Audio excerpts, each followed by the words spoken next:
Original നബി വഫാത്തായപ്പോൾ വ്യാജ നബി ജീവിച്ചു.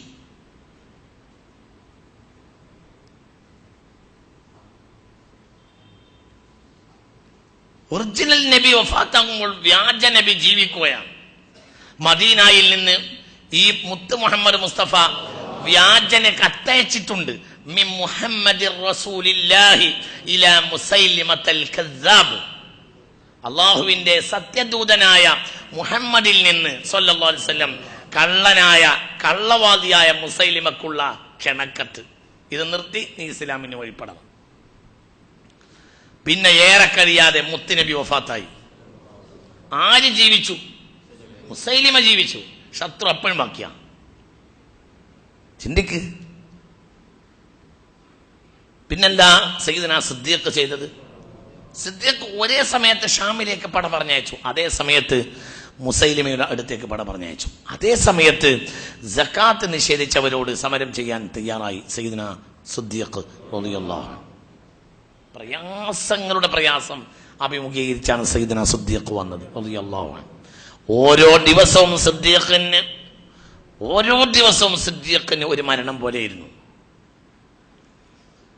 ഓരോ ദിവസവും പ്രതിസന്ധിയുടെ നടുവിലാണ് സിദ്ദീഖ് ജീവിച്ചത് റളിയല്ലാഹു അൻഹു.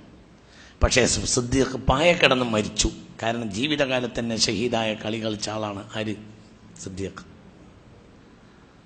എന്നാൽ 3 ഖുലഫാക്കളും വെട്ടും കുത്തും കൊണ്ട് മരിച്ചു. 3 ആളും വെട്ടുകൊള്ളുന്നത് മുസ്ലിമീങ്ങളുടെ നടുവിൽ. എന്നാൽ യുദ്ധവുമല്ല. യുദ്ധത്തിൽ വെട്ടുകൊണ്ടൽ സ്വാഭാവികം. രണ്ടാമത്തെ ഖലീഫ സയ്യിദുനാ ഉമർ ബിൻ ഖത്താബ് നിസ്കാരത്തിൽ വെട്ടുകൊണ്ട് മരിച്ചു. മൂന്നാമത്തെ ഖലീഫ സയ്യിദുനാ ഉസ്മാനെ മദീനയിൽ വീട് വളഞ്ഞ് കൊന്ന് മുസ്ലിമീങ്ങളുടെ നടുവിൽ. നാലാമത്തെ ഖലീഫ ഉസ്മാൻ ബിൻ അഫ്ഫാനെ കൂഫയിൽ വെച്ച് കൊന്നു റളിയല്ലാഹു അൻഹു. അലി റളിയല്ലാഹുവിനെ കൂഫയിൽ വെച്ച് കൊന്നു റളിയല്ലാഹു അൻഹു. കൂഫയിലെ ആളുകളെ സുബഹി നിസ്കരിക്കാൻ വേണ്ടി പള്ളിയിലേക്ക് ക്ഷണിച്ചുകൊണ്ടിരിക്കുകയാണ്. ബാങ്ക് കൊടുക്കുന്ന നേരത്ത് ഇതാ കൂമു എന്ന് പറഞ്ഞ് വീടുകൾക്ക് അടിച്ചുകൊണ്ട് നടക്കുകയാണ് ബഹുമാനപ്പെട്ട സയ്യിദുനാ അലി. ഹിജ്റ 40 റമളാൻ 17 ബദരീങ്ങളുടെ ആണ്ടിന്റെ അന്ന്. അപ്പോൾ ഖവാരിജ് ഓടി വന്നിട്ട് കഴുത്തറുത്തണം കൊന്നു. ആരാണ് കൊന്നത്? ഖവാരിജ്, ഉള്ളിലുള്ളവര്. ആ ഖവാരിജിനോ അലി ഇബ്നു അബീ ത്വാലിബിനേക്കാൾ താടി, അലി ഇബ്നു അബീ ത്വാലിബിനേക്കാൾ തലക്കെട്ട്, അലി ഇബ്നു അബീ ത്വാലിബിനേക്കാൾ ഖുർആൻ ഓതുന്നവര് അവരാ ഒന്നത്. ചിന്തിച്ചോക്ക്.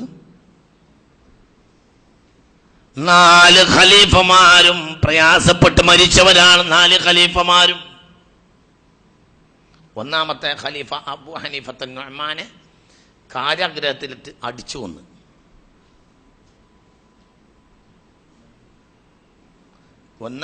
ഒന്നാമത്തെ ഇമാമ്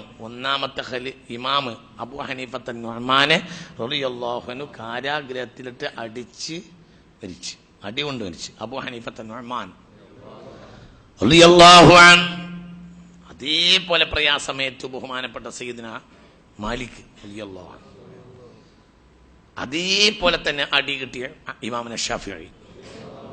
അഹ്മദ് ബിൻ ഹംബൽ മൂത്രിക്കാൻ ഇരുന്ന ചോരട് വാത്തും. അങ്ങനെ മരിച്ചു. ജയിലിലിട്ടടിച്ച്, രാജാവ് ജയിലിലിട്ടടിച്ചിട്ടാണ് കൊന്നത്. ആരെ? Ahmad bin Hanbal. ഇന്ന് കോടിക്കണക്കായ അനുയായികളുടെ നേതാക്കന്മാരാണ് അവരൊക്കെ.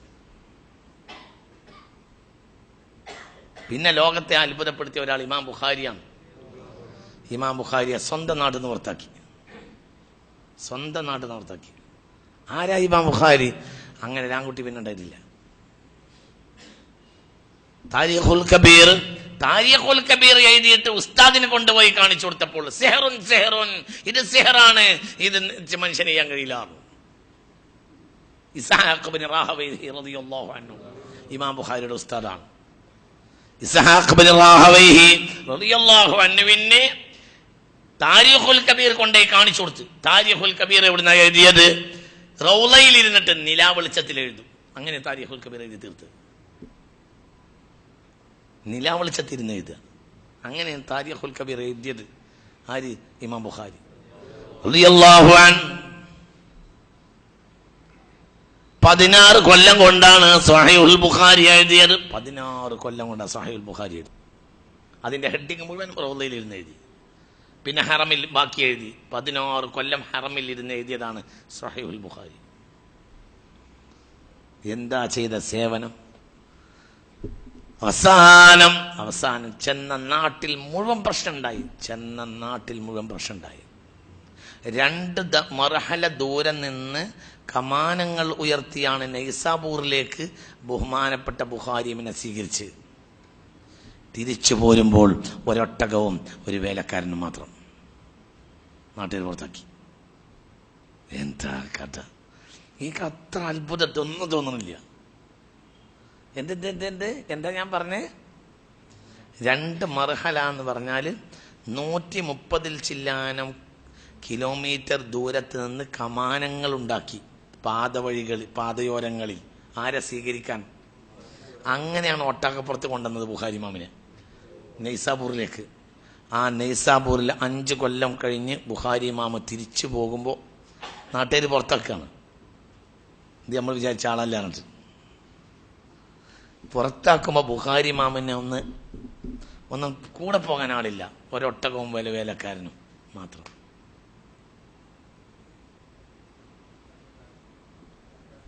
പുറത്താക്കാൻ കാരണം എന്നെപ്പോലത്തെ ആളുകളൊക്കെ ദുനിയാവിലുണ്ട് തന്നെ കാരണം. ഒന്നും വിചാരിക്കരുത്. അന്തല്ലാത്ത മനുഷ്യന്മാർ ഓര് വിചാരിച്ച തന്നെ പറയണല്ലോ മൂല്യന്മാർ. അതെന്നെ മൂല്യരെന്ന് പറഞ്ഞാൽ നിങ്ങൾ വിചാരിച്ച് പറയണ്ടേ?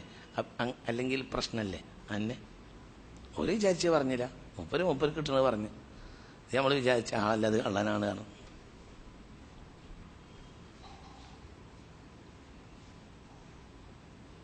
സദസ്സിന്ന് പ്രശ്നം ഉണ്ടാക്കി. സദസ്സിലിട്ട് മാനം കെടുത്തി. എല്ലാവർക്കും തിരിയണ പോലത്തിലല്ല ബുഖാരി ഇമാം പറഞ്ഞത്. അപ്പോൾ ബാക്കിയുള്ള മൂല്യന്മാരും പ്രശ്നമാക്കി. അതൊന്നും അങ്ങനെയല്ല അതിൻ്റെ മസലായിരുന്നു.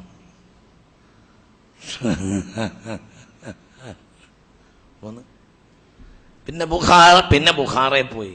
ബുഖാറയിൽ ചെന്നപ്പോൾ ബുഖാറയിലെ രാജാവ് കൊട്ടാരത്തിൽ ദർസ് നടത്താൻ പറഞ്ഞു. അപ്പോൾ പറഞ്ഞു കൊട്ടാരത്തിൽ ദർസ് നടത്തൂല, ജുമാഅത്തുള്ളിക്ക് ദർസ് നടത്താം എന്ന് പറഞ്ഞു.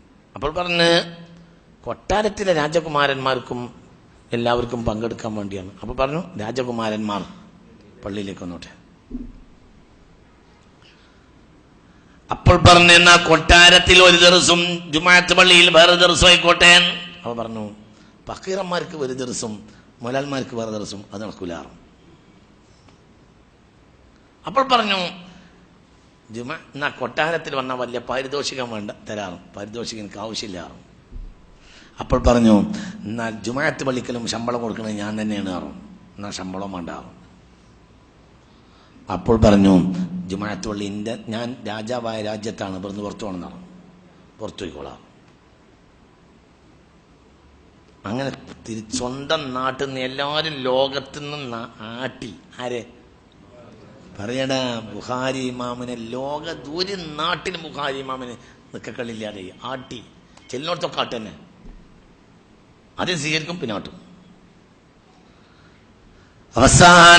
അവസാന കാലത്ത് സ്വന്തം നാട്ടിൽ പോയതാ, അവിടുന്ന് പുറത്താക്കി. അവസാനം ബുഖാറയിൽ നിന്ന് സമർക്കന്ദിലേക്ക് പോവുകയാണ്. സമർക്കന്ദിലാണ് ഖബർ. പോകുമ്പോൾ ഒട്ടകപ്പുറത്ത് കയറാൻ വയ്യ, അത്രയും കുഴഞ്ഞ് ക്ഷീണിച്ച്. 2 ആള് കൂട്ടിപ്പിടിച്ച് പൊന്തിച്ച് പിടിച്ചാണ് ഒട്ടകപ്പുറത്ത് കയറ്റുന്നത്. ആ യാത്രയിലാണ് മരിച്ച്. എന്നിട്ടും പുറത്താക്കി നാട്ടുകാർ. ഈ സാധനം ഇവിടെ വേണ്ടാറുണ്ട്. അങ്ങനുണ്ട്. ഒട്ടകപ്പുറത്ത് കയറുന്നതിന് മുമ്പ് 2 റക്അത്ത് നിസ്കരിച്ചിട്ട് അല്ലാഹുവേ നാട്ടുകാർക്കൊന്നും പിന്നെ ആവശ്യമില്ലെങ്കിൽ ഫഖ്ബിൽനിയിലേക്കാ, നീ നിന്നിലേക്ക് എന്നെ പിടിച്ചുകൊള്ളുക എന്ന് ദുആ ചെയ്തു. ആ യാത്ര അടുത്ത ഗ്രാമത്തിലിറങ്ങി അവിടെ മരിച്ചു. മരിച്ചിട്ട് മറവ് ചെയ്തപ്പോൾ ദിവസങ്ങളോളം ഖബറിൽ നിന്ന് കസ്തൂരി വാസനിക്ക. ജനങ്ങൾ ഖബറിലെ മണ്ണ് മാന്തിക്കൊണ്ടേ. അവസാനം സമർക്കന്ദിലെ രാജാവ് ഖബറിന് ബാരിക്കേഡ് കിട്ടി. فخرج نور من قبره إلى عنان السماء. ഖബർ മുതൽ ആകാശം വരെ ഒരു വെളിച്ചങ്ങനെ പ്രകാശിച്ചു നിൽക്കും രാത്രിയായാലും മാസങ്ങളോളം. മേലെന്ന് താഴത്തേക്കല്ല പ്രകാശം, മേലക്ക്.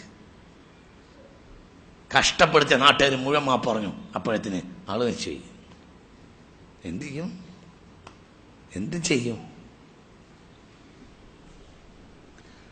കഷ്ടപ്പെടുത്തിയ നാട്ടുകാർ മുഴുവനും മാപ്പ് പറഞ്ഞു. പക്ഷെ അപ്പോഴത്തിന് ആള് വലിച്ചുപോയി. പുറത്താക്കിയ രാജാവ് ഒരു മാസത്തിനുള്ളിൽ സ്ഥാനഭ്രഷ്ടനായി. അയാൾ പിന്നെ ഖേദിച്ച് ജീവിച്ചു. പക്ഷെ ആള് വലിച്ചില്ലേ? മുസ്ലിം ഇബ്നു ഹജ്ജാജാണ് ബുഖാരിയേക്കാൾ വലിയ മഹാൻ എന്ന് പലരും വിളിച്ചു പറഞ്ഞു. മുസ്ലിം നാടാകെ പറഞ്ഞു ഞാനല്ല വലിയ ആൾ ആരെന്നെയാ? ബുഖാരി തന്നെയാണ്. അപ്പോഴും ജനങ്ങൾ പറഞ്ഞു അത് മുസ്ലിം വെറുതെ പറയാണ്. വലിയ ആൾ ആരാണ്? മുസ്ലിം. അതിന് പറയാൻ കാരണം എന്താണെന്നറിയോ? എന്താ കാരണം? ജനങ്ങൾക്ക് ആരോട് ഇഷ്ടമല്ല, ബുഖാരി ഇമാമിന് ഇഷ്ടമല്ല. അപ്പൊ അത് ഇങ്ങോട്ട് വരണം. അതിനുവേണ്ടി ആരെ വലിയതാക്കുക? മുസ്ലിമിനെ വലിയതാക്കുക. മുസ്ലിം പറയും ഞാൻ ബുഖാരിയുടെ മണ്ണ് ചുംബിക്കാൻ മാത്രമല്ല, അത്രയും മോശമാണ്. മുസ്ലിമാണോ ബുഖാരിയാണോ വലിയതെന്നൊരു ചർച്ച നടന്നിട്ടുണ്ട്. ആ ചർച്ചയുടെ അടിസ്ഥാന അസൂയാണ്. ഇതാണ് കാരണം. അപ്പൊ നോക്ക് നിങ്ങൾ, ഇങ്ങനെ മരിച്ച് ലോകത്ത് മനുഷ്യന്മാരായ മനുഷ്യന്മാരൊക്കെ കഷ്ടപ്പെട്ട് മരിച്ചവരാണ്. ചിന്തിക്ക് മുഅ്മിനീങ്ങളെ. അതുകൊണ്ട് ഒരു പ്രശ്നം എന്നത് നമുക്കൊരു പ്രശ്നമായി തോന്നരുത്. അള്ളാഹു നമ്മളെ ദുനിയാവിൽ പടച്ചത് തന്നെ പ്രശ്നത്തിനാണ്.